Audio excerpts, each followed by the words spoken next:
International correspondent Robert Sherbet is live in Davos for us, covering the whole thing, and joins us now. What's the latest from there, Robert?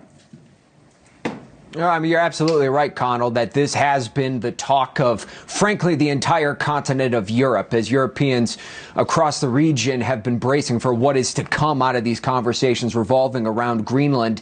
And now, just moments ago, coming out of a meeting with NATO Secretary General Mark Rutte, the president saying that there's a framework that is in motion, that is satisfactory to him when it comes to Greenland. This is the statement that he put out just a few moments ago. It reads in part, quote, "Based upon a very productive meeting that I have had with the NATO Secretary General Mark Rutte, we have formed the framework of a future deal with respect to Greenland and, in fact, the entire Arctic region. This solution, if consummated, will be a great one for the United States of America and all NATO nations. Based upon this understanding, I will not be imposing the tariffs that were scheduled to go into effect on February 1st.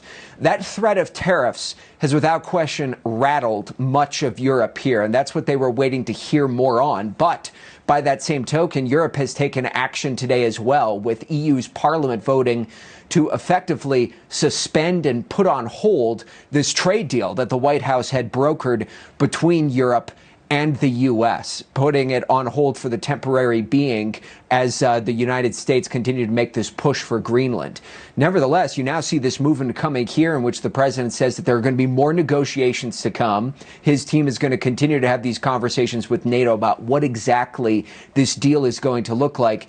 But the president made Greenland a big part of his remarks here today in Switzerland, talking about how this is about collective national security for Western Europe, for the Arctic, to stop Russian and Chinese encroachment. He came here to Switzerland saying he wanted to get some kind of a deal done.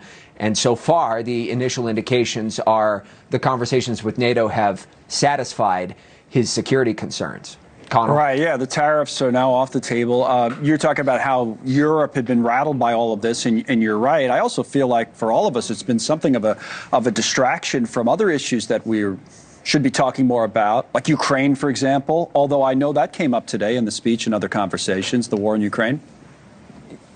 Yeah, I mean, that did come up in some of the president's remarks in which he talked about he feels as though that right now there's currently an opening and there's a lot of diplomacy that's taking place on the sidelines here with all of this. So we know, according to the White House, that President Trump and President Zelensky are supposed to meet tomorrow to talk about the war in Ukraine.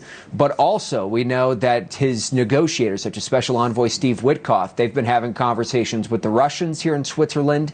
And now both the Kremlin and White House have confirmed Special Envoy Steve Witkoff, Jared Kushner, heading to Russia tomorrow to pick up those talks directly with Russian President Vladimir Putin.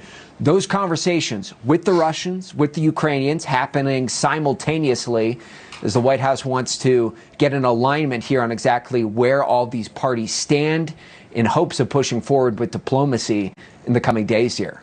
Thank you for watching. Subscribe below and download our News Nation app right now on your phone, and you will get fact-based, unbiased news for all Americans.